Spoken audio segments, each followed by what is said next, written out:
अस्सलामुअलैकुम। आज मैं बात करूंगी गर्दन तोड़ बुखार के बारे में। मेडिकल लैंग्वेज में इसे मेनिंजाइटिस कहा जाता है। इसके बारे में जानना बहुत ज़्यादा ज़रूरी है क्योंकि अगर बर वक्त इसकी तशखीस ना हो और बर वक्त इसका इलाज ना करवाया जाए तो ये किसी भी किस्म की माजूरी का सबब बन सकता है।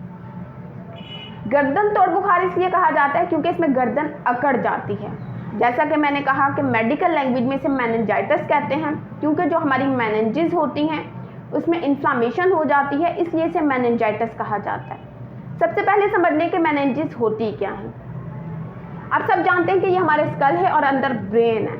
मिसाल के तौर पे ये ब्रेन है और ये ऊपर से स्कल है और दरमियान में CSF होता है, यानी कि फ्लूइड होता है जिसे CSF कहा जाता है। और उसके अलावा इस ब्रेन को मेम्ब्रेन ने कवर किया होता है, यानी कि झिल्ली ने कवर किया होता है, जिसे मेनिंजेस कहा जाता है। अगर उन मेनिंजेस में किसी भी वजह से इन्फ्लेमेशन हो जाए तो उसे मेनिंजाइटिस कहा जाता है।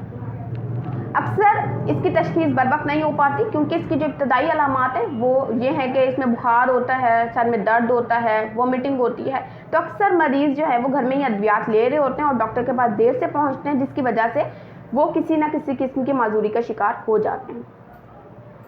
जैसा कि इसमें बुखार होता है, उसके अलावा मैंने बताया कि आपको इसमें सर में दर्द होता है, लेकिन इसमें थोड़ा बहुत सर में दर्द नहीं होता, इसमें बहुत ज़्यादा शदीद सर में दर्द होता है। उसके अलावा जो इसमें वोमिटिंग होती है वो प्रोजेक्टाइल वोमिटिंग होती है, यानी कि मरीज़ जो है वो जब वोमिट करता है, यानी कि मरीज़ को जब उल्टी आती है तो वो दूर तक जाती है, प्रोजेक्टाइल वोमिटिंग होती है।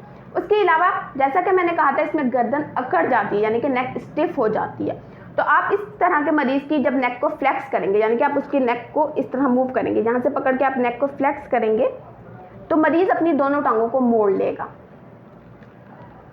आप अगर इस तरह का कोई मरीज़ देखते हैं तो फ़ौरन उसको डॉक्टर के पास लेकर जाएं और डॉक्टर आपको फिर कहते हैं कि आप लंबर पंक्चर करवाएं, यानी कि आप कमर में इंजेक्शन लगवा के वहाँ से आप CSF निकलवाएं और उसे टेस्ट करवाएं, यानी कि जो फ्लूइड है, जैसा कि मैंने आपको कहा कि हमारा फ्लूइड होता है जिसे CSF कहा जाता है, वो निकाल के उसका टेस्ट किया जाता है ताकि पता चले किस किस्म के जरासीम की वजह से ये मेनिंजाइटिस हुआ है और फिर उससे उस किस्म की अद्वियात देख के ट्रीट किया जा सके।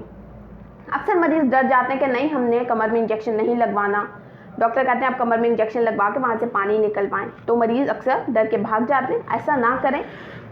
जैसा कि मैंने बताया कि अगर इसका प्रॉपर इलाज नहीं होगा ये किसी भी किस्म की माजूरी का सबब बन सकता है। और फिर टेस्ट करवाने के बाद फिर उस हिसाब से कुछ अद्वियात दी जाती हैं।